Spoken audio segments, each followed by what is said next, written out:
Listen. You're in a privileged position to learn a thing or two. Keep your mouth shut and your eyes open.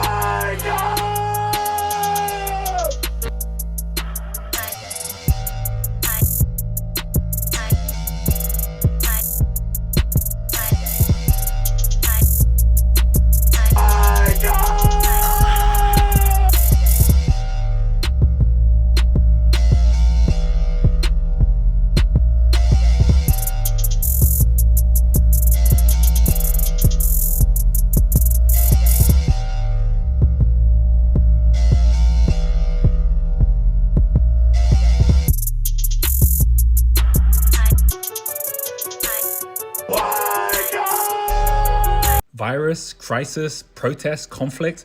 It's like you couldn't make this stuff up if you tried. But what if it's all made up? What would you do differently if you were told today we really are in the Matrix? Elon Musk believes we are literally in a simulation. And this is how he explains it. 40 years ago, we had Pong, like two rectangles and a dot. That was what games were. Now, 40 years later, we have photorealistic 3D simulations with millions of people playing simultaneously, and it's getting better every year. And soon we'll have virtual reality, we'll have augmented reality. If you assume any rate of improvement at all, then the games will become indistinguishable from reality. They'll be indistinguishable. Even if that rate of advancement drops by 1,000 from what it is right now, then you just say, okay, well, let's imagine it's 10,000 years in the future, which is nothing in the evolutionary scale. So given that we're clearly on a trajectory to have games that are indistinguishable from reality, and those games could be played on any set-top box or on a PC or whatever, and there would probably be billions of such computers or set-top boxes, it would seem to follow that the odds that we're in base reality is 1 in billions. And when Larry King asked scientist and astrophysicist Neil deGrasse Tyson what he thought about Elon's view, this is what he said. Like Mr. Musk thinks, are we living in simulation? I find it hard to argue against that possibility. Meaning? Meaning, you look at our computing power today, and you say, I have the power to program a world inside of a computer. Well, imagine in the future where you have even more power than that, and you can create characters that have, for example, free will, or their own perception of free will. So this is a world, and I program in the laws that govern that world. That world will have its own laws of physics and chemistry and biology. Now, you're a character in that world, and you think you have free will, and you say, I want to invent a computer, so you do. Hey, I want to create a world in my computer.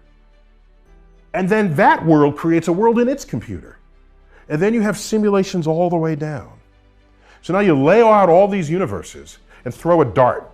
Which of these universes are you most likely to hit? The original one that started it, or the countless simulations, the daughter simulations that unfolded thereafter? You're going to hit one of the simulations.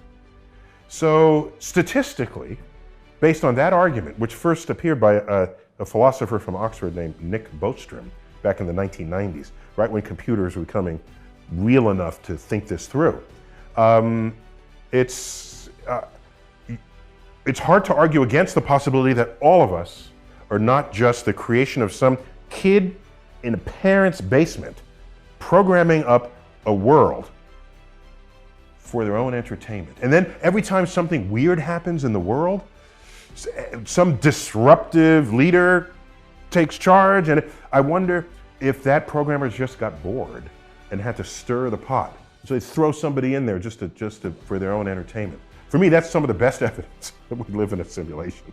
Because this happens every time there's peace and tranquility in the world. But if it's true, what can we do about it? If like the Truman movie, or was that, we're in that. Yeah, well, he can try to escape by going in the Truman movie to go through the barrier. Yeah. But yeah, if you were programmed by somebody, yeah, no. So both believe by odds of 1 billion to 1 that all of this is one big simulation, and they're not alone.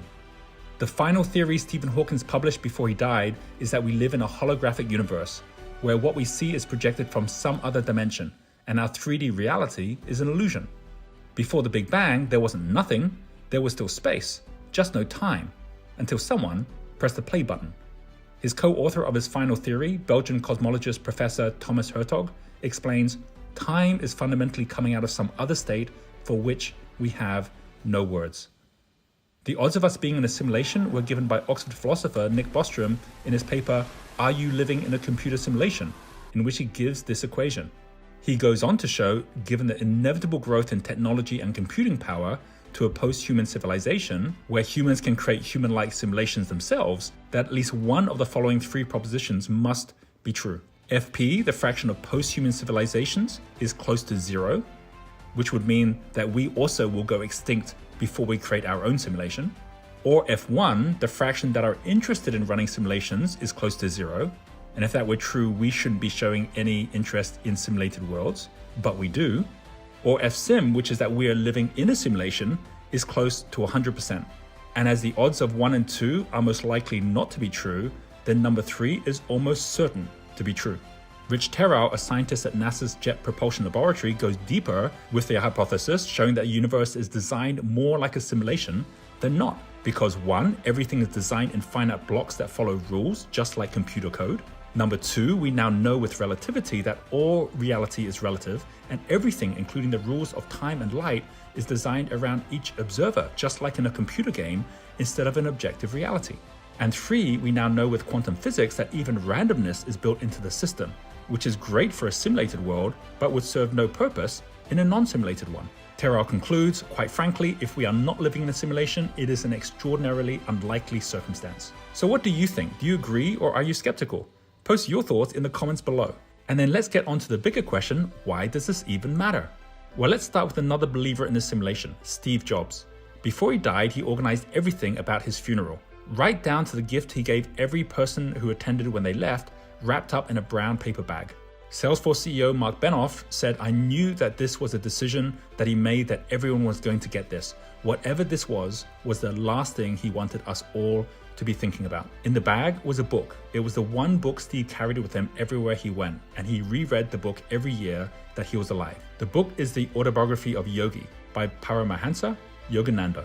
It's a first-hand account of a yogi's journey to self-realization, and it's about waking up from the illusion of Maya, where the subject appears as object, the creatures imagine themselves to be creators. So what is Maya? It's a simulation. In Sanskrit, it means the illusion.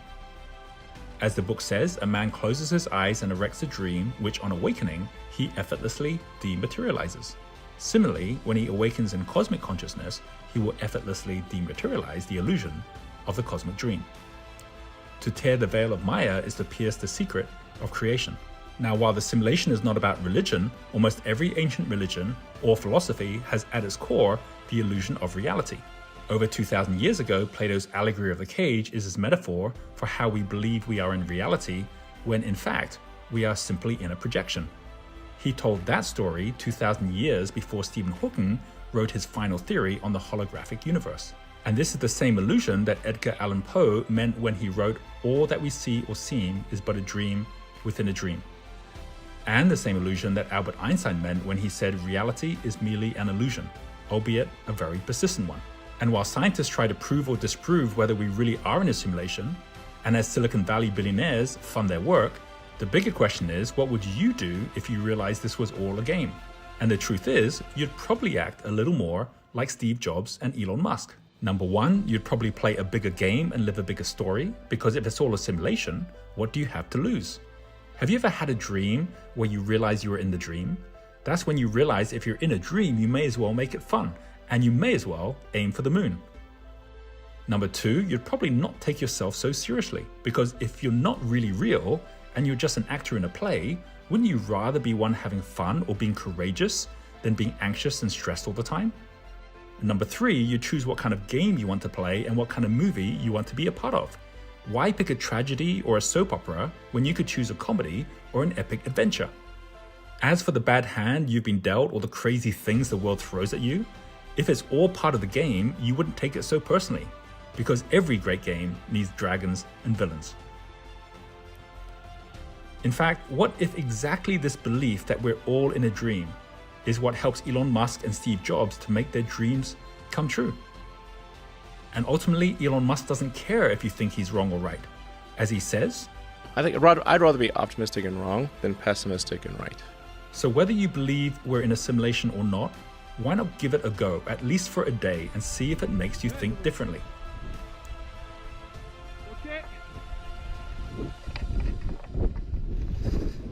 What kind of game will you play? What kind of person will you be? What kind of story will you live? And what kind of legacy will you leave? Because if this is all one big multiplayer game, if you don't like the game, maybe, just maybe, you can change it.